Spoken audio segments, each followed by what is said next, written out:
వాస్తుగురు ఛానల్ను వీక్షిస్తున్న వీక్షక మిత్రులందరికీ నమస్కారం. మనం ఈరోజు ఇలాంటి గృహంలో నివసిస్తే మనకొచ్చే ఇబ్బందులు ఏంటి అనే విషయం మీద తెలుసుకుందాం. ఈ గృహాన్ని మీరు ఒకసారి మనసారా తిలకించండి. ఇందులో ఉన్న దోషాలు మీకు అర్థమయ్యే విధంగా ఒకసారి ఆలోచించుకోండి. ఎందుకంటే ఈ గృహాన్ని మొత్తం మీరు కనుక పరిశీలిస్తే మీకు కొన్ని దోషాలు అవగతమయ్యే అవకాశం ఉంది. అయితే ఇప్పుడు నేను ఈ గృహం యొక్క వివరాలను మీకు తెలియజేయడానికి ప్రయత్నిస్తున్నా.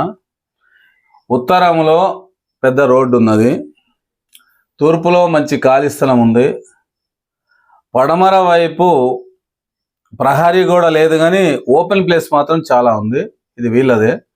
ఆ తర్వాత దక్షిణంలో కూడా ప్రహరీ కూడా లేదు కానీ ఓపెన్ ప్లేస్ ఉంది, పంట పొలం ఉంది, ఇది కూడా వీళ్ళదే, ఈ గృహాందే. అయితే ఇక్కడ మెయిన్ పాయింట్స్ మీకు అర్థమయ్యేలా వివరణ చేస్తా నేను. ఈ ఉత్తరంలో ఉన్నది మధ్యస్థంలో ఉంది గేటు. ఈ గృహానికి కూడా మధ్యస్థలంలోనే ద్వారాలు ఉన్నాయి ఇట్లా వరుసగా. ఆ తర్వాత ఇక్కడికి వచ్చేసరికి దక్షిణం వైపు ఏదైతే ఉందో ఇది మొత్తం హాల్గా ఉండి ముందు భాగం కిచెన్ ఉంది, తర్వాత అది వెనుక భాగం అదంతా కలిసి ఒక హాల్లా ఉంది.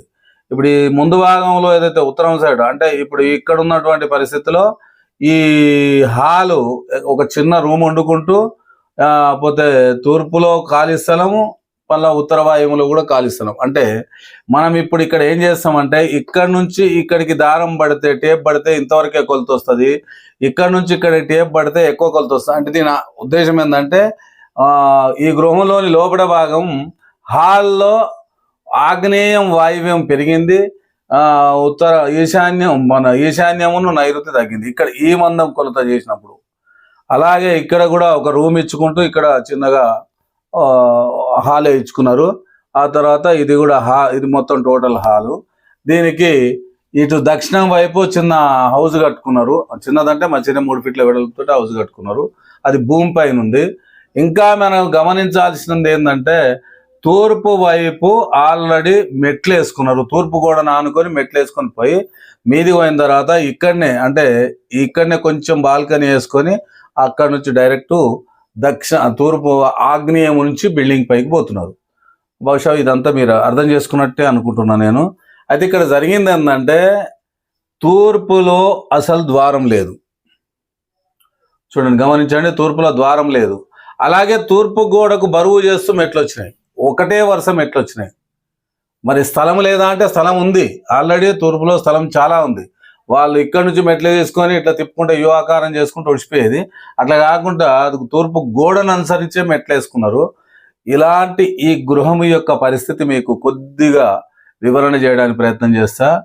ఇది ఎప్పుడైతే ఇలా నిర్మాణం జరిగిందో దాని తర్వాత నడుస్తూ ఉంటే ఇప్పుడు ఈ ఇంట్లో ఇప్పటివరకు ఇంకా మగ సంతానం లేదు. అంటే ఇలా ఉన్నప్పుడు మగ సంతానానికి ఇబ్బంది, అంటే కొడుకు బిడ్డలే పుట్టడం, అట్లా పోతే ఒక సంతానాలు ఒక 3, 4, 5 ఉన్నప్పుడు పెద్ద కొడుకు బిడ్డలే పుట్టడం, ఆ తర్వాత 3వ బిడ్డకు ఒకవేళ ఆడపిల్లైనా మగపిల్లగాడైనా అనారోగ్యం పాలవడం, డయాలసిస్ వరకు కూడా వెళ్ళిపోవటం అనేది జరుగుతుంటుంది. అట్లాగే ఒకవేళ ఈ పిల్లలు ఉద్యోగాలు చేస్తున్నారు అనుకున్నా ఇక్కడ నుండి మాత్రం చేయరు, వాళ్ళు సిటీకి వెళ్ళిపోవడం అనాలంటివి జరుగుతుంటాయి. కానీ వాళ్ళ జీవితంలో పరిపక్వత మాత్రం మనకు కనపడదు. ఎందుకంటే ఉద్యోగం కూడా చేయకూడదు, ఈ వాస్తు ఇట్లా దోషం ఉన్నప్పుడు ఉద్యోగం కూడా చేయకూడదు అనేటోళ్ళు కొందరు ఉంటారు. అట్లా అంత మొరటుగా ఆలోచించకూడదు. మనకు మనిషి యొక్క కర్మఫలము, జన్మఫలము, పూర్వజన్మ కర్మఫలము, తను చేసుకున్న పుణ్యాల వల్ల తన జీవితంలో కొన్ని వస్తుంటాయి, కొన్ని పోతుంటాయి. వాటి ప్రకారంగానే ఇందులో ఏంటంటే ఇది వాస్తులోని వాస్తవం ఏంటంటే దీంట్లో ఉన్న దోషాలు తన మీద ఎంతవరకు వర్తిస్తున్నాయి అనేది చూడడానికి మాత్రమే ఇది మనకు ఒక సలహాగా పనిచేస్తుంది.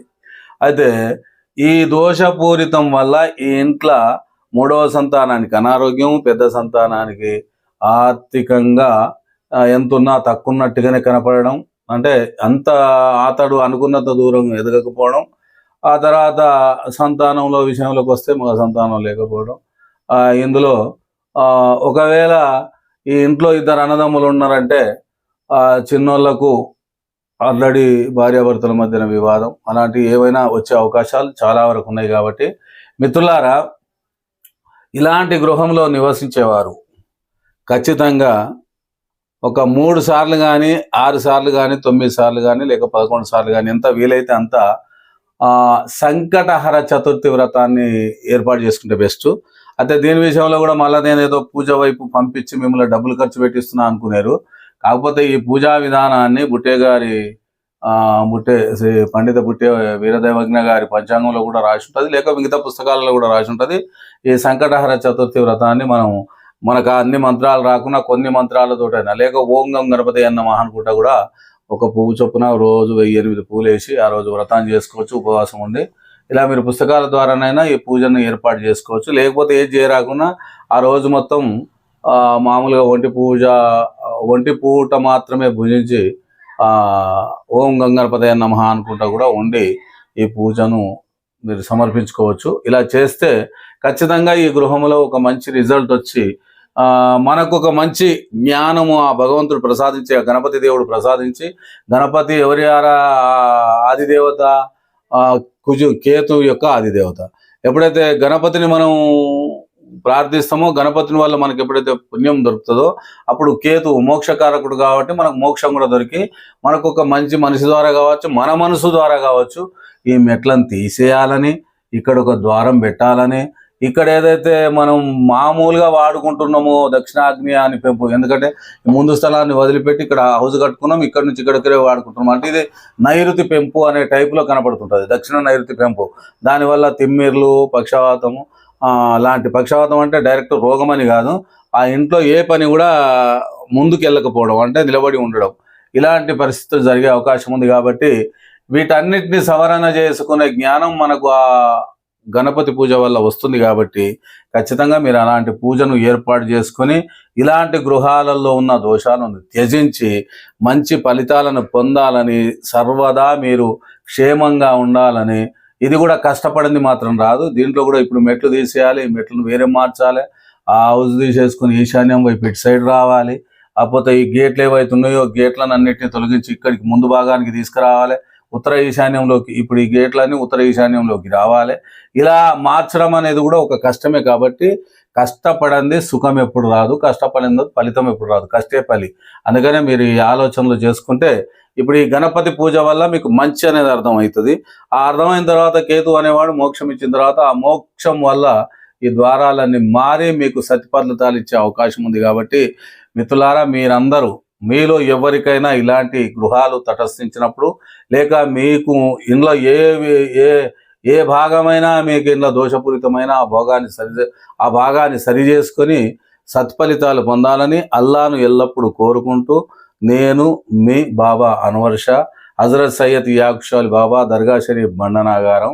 మళ్ళీ వీడియోలో కలుద్దాం. అప్పటి వరకు సెలవు. అందరికీ నమస్కారం.